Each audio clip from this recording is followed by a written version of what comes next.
Hello, everyone, and welcome to today's CDCT live session. My name is Jason Rader, and I'll be your host today as we talk about the results from our IDG cybersecurity survey that we just completed in February. And with me today to talk about this is Rob Parsons, the director of our network security go-to-market, and Mike Sprunger, our lead security architect, who is the competency lead for our GRC practice. Welcome, gentlemen. Thank you. Thank you. Great to be here. So barring any technical difficulties, which we've been having, let's kick this off. So tell us a little bit about the survey and how it was collected and what we did here. Rob, can you help us out there? Yeah. So the survey is something we do every year, and this year really focused in on cybersecurity.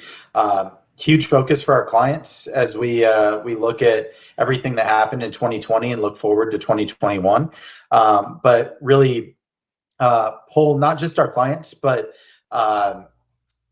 decision makers ranging from directors to VPs to C-levels in the market, and try and get their feelings for where their organization and around security, as well as where they think they're going in the future. So a lot of great information, and just really excited about the opportunity to kind of pull it all together and look at some of the data. I'm a data guy, so I really like that angle on it.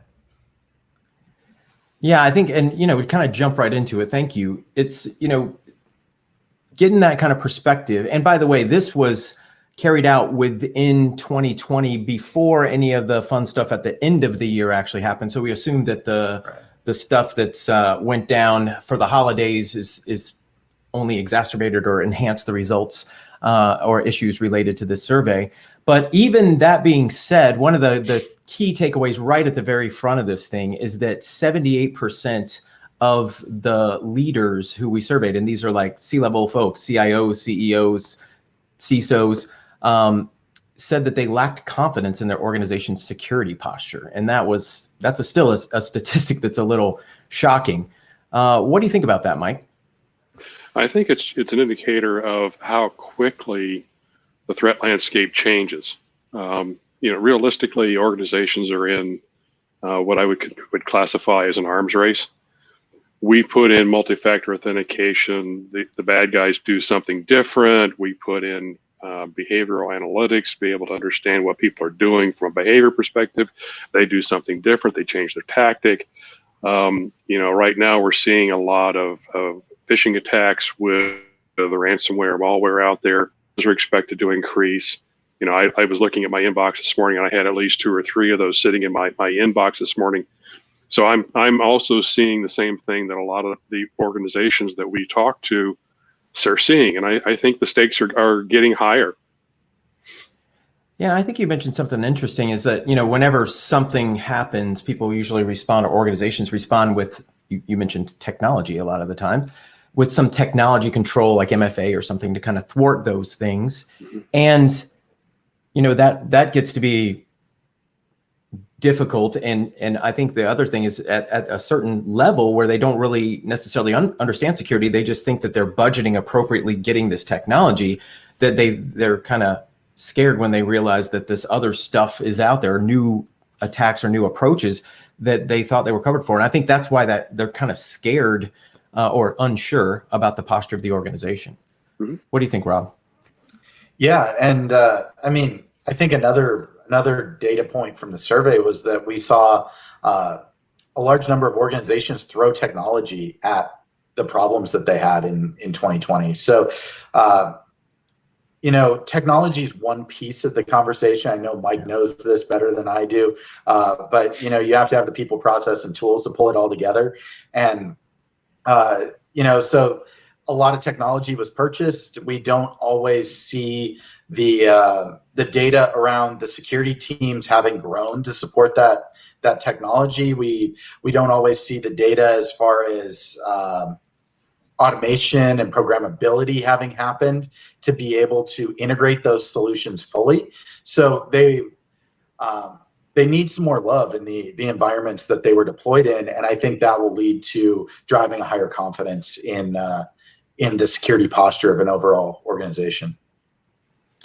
Yeah, to your point, one of the things, we asked them what their confidence level was at certain things, and the thing that they were the least confident in was the security roadmap, like where they're going. And I think a lot of that has to do with the technology that they're acquiring, because they feel like they are acquiring technology, yet they're still behind the curve, so they don't have a lot of confidence in the roadmap in general. But then also the tools that they do own was the second thing. So what we did buy, we're not super confident in.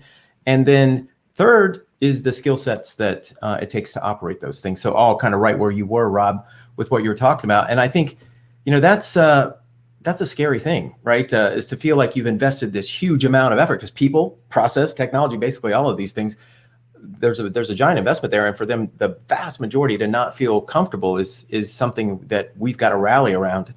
And I mentioned something else before when we were talking about this, that, if you go to the finance side of your organization and ask how you're doing, they can usually tell you, at least for the quarter or year to date or whatever happens. But if you go to the security side of the organization and say, how are we doing? What do they say, Mike? 2.3, or medium. So that's a rough thing based on the metrics we usually have from a security perspective. And then it depends on who you ask, because I consistently talk about, security is more than the InfoSec side of the house. It's more than the audit side or the compliance side or the IT side. You've got to, it's a combination of those things, obviously. Mm-hmm. And then if they're all saying, somebody says medium and somebody says 1.3 and somebody says, well, we had 20,000 attacks over the last 3 days, how do I make any sense of that to talk to the board, who really wants to know if we're being good stewards over the money that they've allocated from a security perspective? So it's still hard. Yep, absolutely. And I think, again, that's where another issue related to that, which is definitely shown because of the survey, the survey definitely was the right time to talk about this particular thing, was the whole remote workforce that was required last year, right? A lot of the effort was basically on that. Can we make the technology and the capabilities available to our workforce that is now working not the same way that they used to work, regardless of the industry? And in doing so, everybody kind of made it, right? Or most folks that made it, that are listening now, you made it. Good job.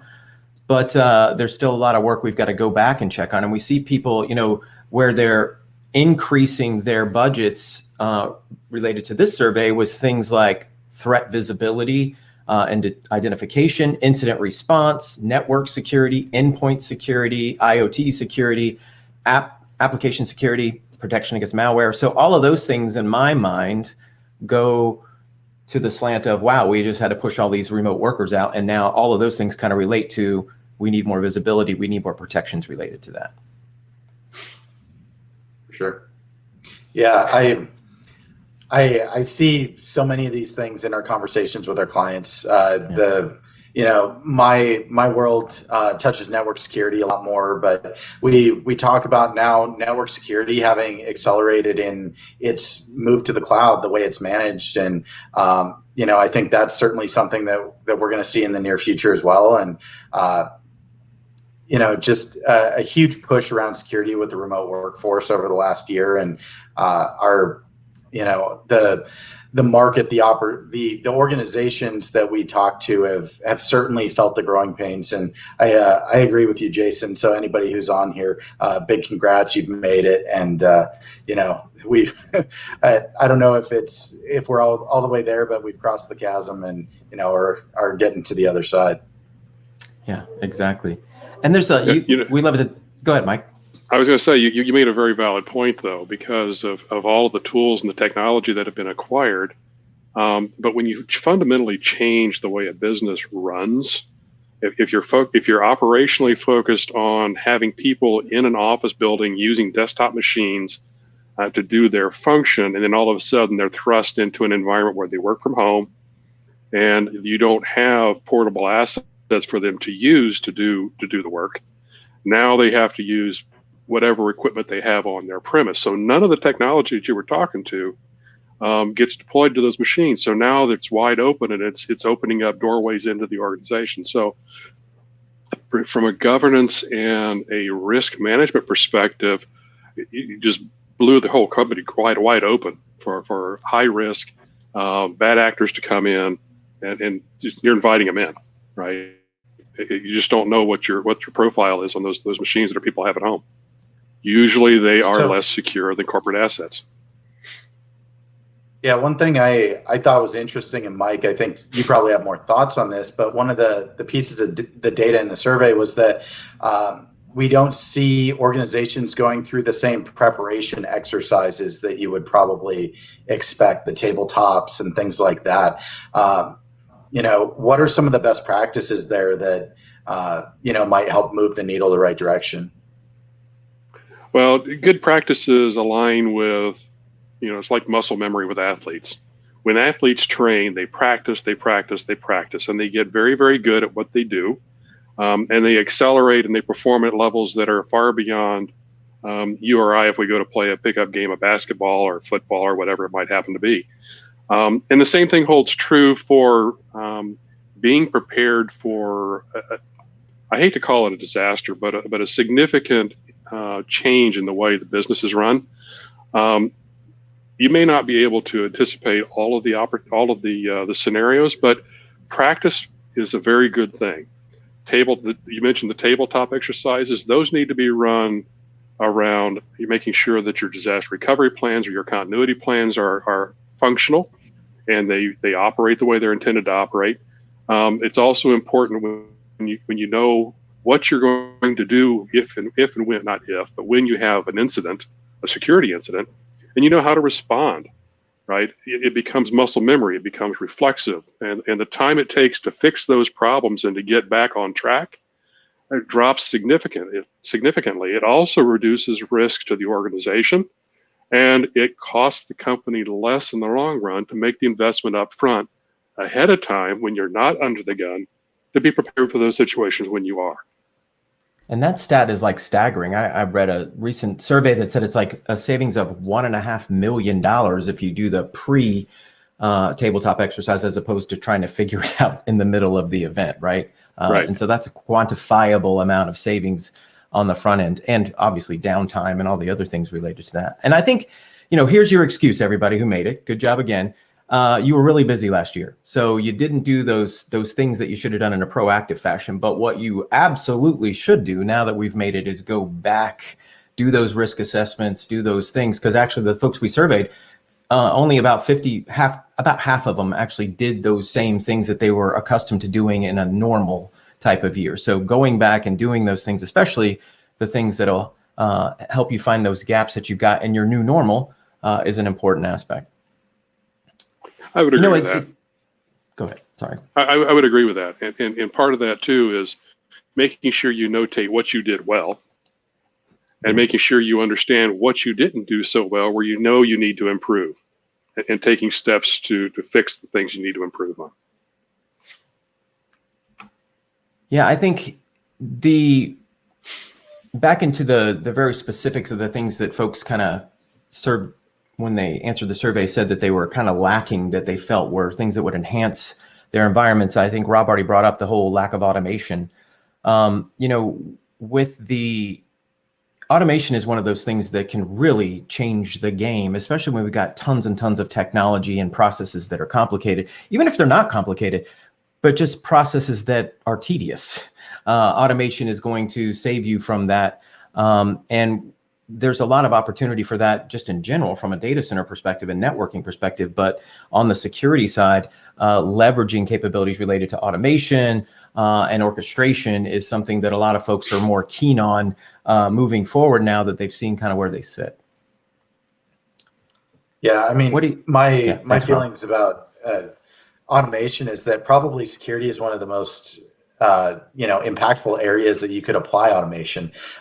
You look at the number of events that happen, the number of incidents, the number of identifiable activities on a given network or in a given environment, and there are so many that a human can't possibly sit there and look through the logs and figure out what happened at each one. So we have to use some level of either it's automation, if it's code somebody wrote themselves, or there are tools out there that have some either machine learning or intelligence built in to kind of categorize and identify what's most important. So how do we boil it up to what's critical? And when we talk about staffing around security, we've been talking about a lack of skilled resources in the security space for years. It's not a new thing.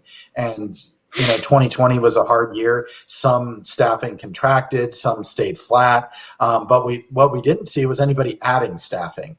So with that lack of addition of new headcount, we have to figure out how to work smarter. And automation's our path to that.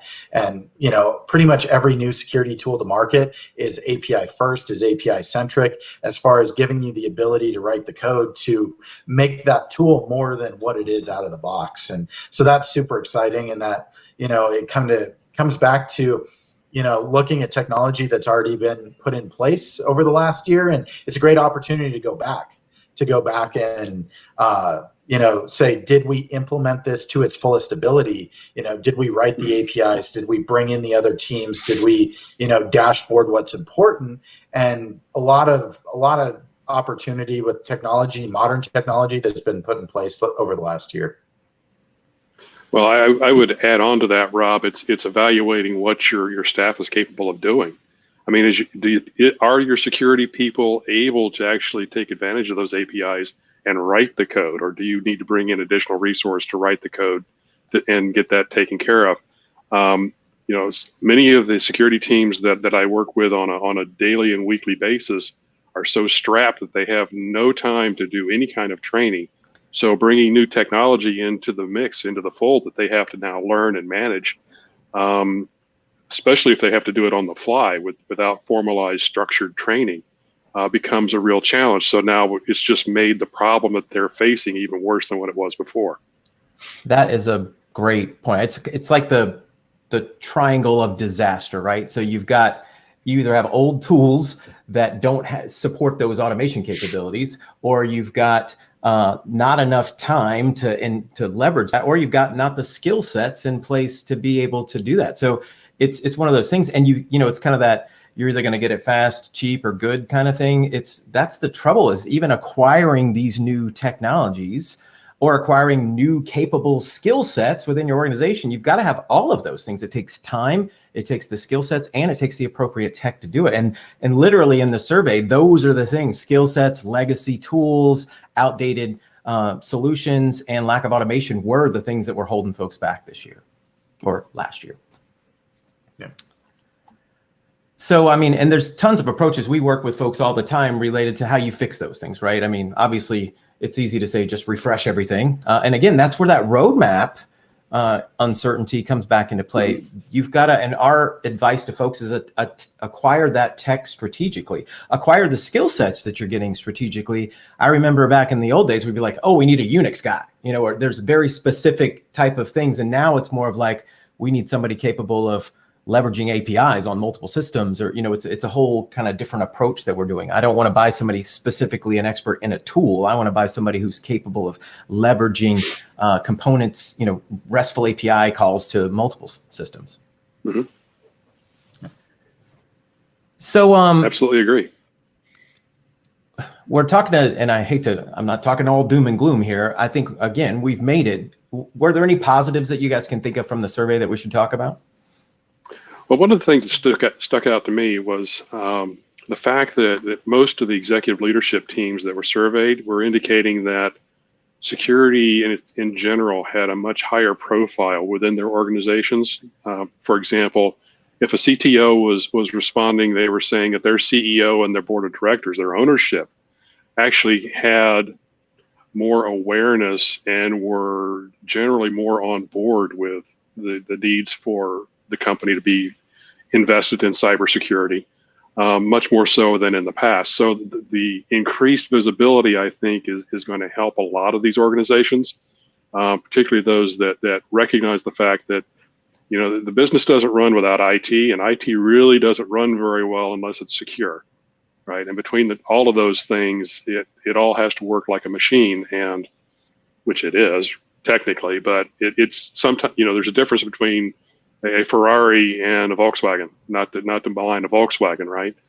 But performance-wise, there's a significant difference between those two platforms, and so having that visibility and the appreciation of the importance of it helps the organization from a resource availability, whether that resource is funding, personnel, whatever it may be. It's a good thing.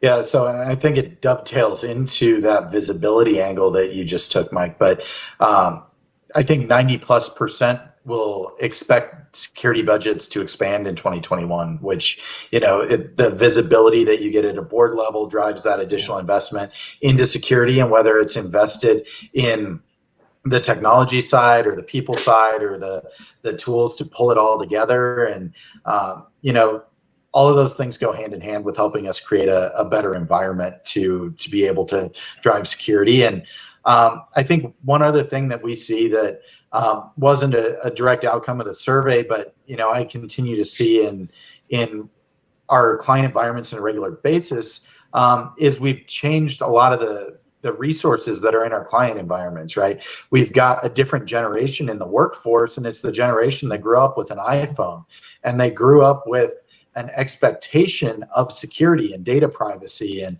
a lot of stuff that wasn't inherently implied to the generations before. And as a result, those expectations are moving upstream and having to be addressed by IT teams, especially as those audiences start to work more remotely. All of those attributes become critically important. Yeah, I agree. I think, it was one of those things when we went to the remote workforce, a lot of the folks were like, well, naturally, I can use my machine from home or from Starbucks or wherever I guess we're not sitting at Starbucks these days, but working from a mobile perspective is something we had to kind of get on board from. And I think we've realized, I saw some great stats, not from our survey, but just recently, of how much more time individuals have realized in their lives that they're not commuting and doing things, and productivity went up. So, hey, there's a lot of bonuses that have happened because of this. And again, maturity from that perspective that I think you both mentioned, of the organization understanding that security is more important. And another great stat, 68% of respondents said that their overall cybersecurity and incident response is more integrated into their classic plans like business continuity and disaster recovery, which that shows a maturity level of an organization. And I think there's that, we always talk about this in just about every LinkedIn Live, is that cultural shift that has to take place, not just from the aspect of the generation of workers that come in, but from the leadership perspective of how you engage the user base. Again, I think security is everybody's problem, or everybody's a part of the security solution is a better way to say it, as opposed to it just being IT or audit or some InfoSec portion of the organization. Absolutely. So what about, there were some DevOps related stuff. We see a lot of, just about everybody's talking about DevOps these days. And I think, again, people mean different things when they say DevOps, but regardless of how you define that and how it works within your organization, security has become significantly more, there's significantly more interest in security in the whole overall process. Any comments? Yeah, and I from a security perspective, I think that in a governance perspective, the governance models, the traditional governance models are very inflexible. They don't adapt well. They really don't support the coming DevOps environments very well, because it's fast churn. Develop the software, put it into production, and you go on to the next enhancement, right? And so a lot of the traditional governance components that would normally be there around change control and configuration management and some of these other things really slow that process down so that the organization is as competitive and as agile as they want to be. So what really has to happen is the security requirements really need to be built into the specifications up front. And as the development organizations are doing the developments of the modules, and they start doing things with their system test, their unit test, make sure the functionality is there, testing of the security components and the requirements needs to be automated in such a way that it just happens along with everything else. Okay, and that gets back to some of the automation points that were made earlier in this discussion. But governance and security needs to be integrated. It doesn't need to be a roadblock, and that roadblock is what organizations do when they're not comfortable with a new scenario, right? So the security and the governance has to change to adapt to this new environment, and so that whole approach can sometimes rub traditional security people the wrong way, quite honestly, but it does need to change. For sure. And I think that's, again, we talk about that cultural shift that has to take place. And, the compartmentalization that has happened naturally, we got the dev side over here, we got the operation side over here, we got the security side over here. How those guys work together is, again, that's the leadership aspect that needs to make sure that everybody's working together and the security is a component in all of the steps, not just the bolt on at the end of the process. And I think Rob already mentioned the budgets are increasing 90%, 90+%. From a cybersecurity perspective, everybody's investing in that. That's good stuff. But there's also some caveats to that because budgets are big. Sometimes there's just, hey, let's just acquire a lot of other technology and put ourselves right back into that cycle that we've been talking about, or where our people aren't necessarily have the skill sets to implement it, or we don't have the time to. And, what I want to kind of conclude with today is, and I'll throw it out here to you guys, is what do we do? Because I think this survey basically confirms all of the things that we have, with a couple of exceptions. We were surprised at that, the lack of confidence aspect. But I think just about all of these things, we're trending in the way that we kind of expected, right? So now what, right? We've got this information, it's validated. What's some advice that we've got to business leaders out there? What do we do now? Well, Rob, why don't you go first?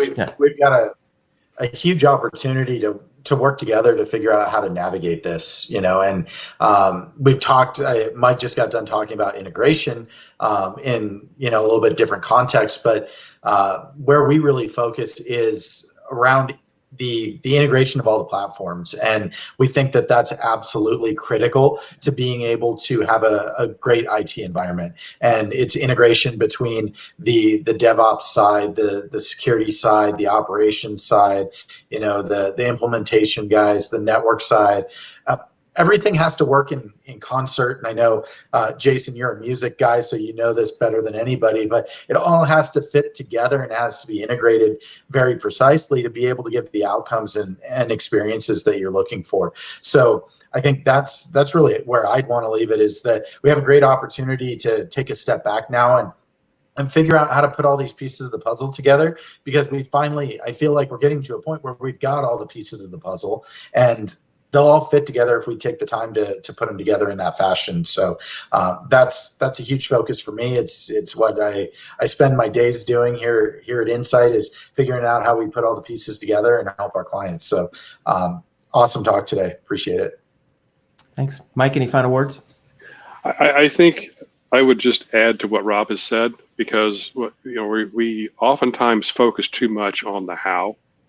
And we don't address the why, and the why component gets into taking all the things that we're doing with IT and then using those actions, those methods, those practices to further enhance the organization's ability to do business, right? Let's find out what those business outcomes are, so that we can then drive the business to greater heights of success. And that's really the bottom line with all of this. It's a symbiotic relationship. No, I love it. And I'll extrapolate on Rob's music angle. I think, a bunch of people separately can play fantastic stuff, drummer over here, guitar player over here, keyboardist over here.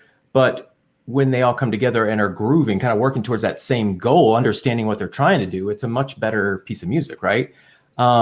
And I think that's where I do think that's where the shift is going. And I think that's where we've got to holistically look at what we're trying to accomplish. Now's a good time. We've already proven to beat this thing. We've already proven that we could do hard things. We've come through something where we've had to change loads of things have been pulled forward on the roadmap. We've transformed to a degree.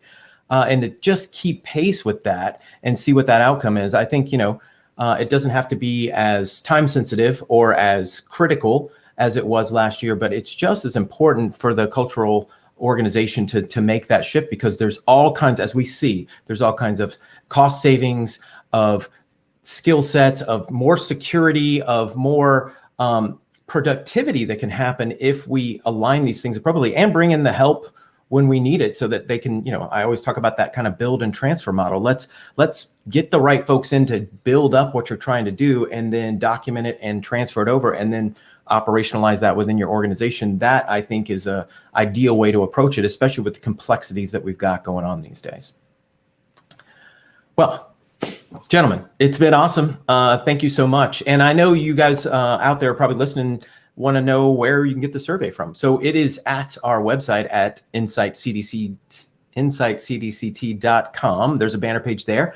And in the comments, there's probably a link to it if you look. But thanks for joining us today. Thank you, Rob. Thank you, Mike. You guys are awesome. And thank you guys for listening. Have a good day. Cheers. Thanks, Jason. Thanks, Mike. Thank you.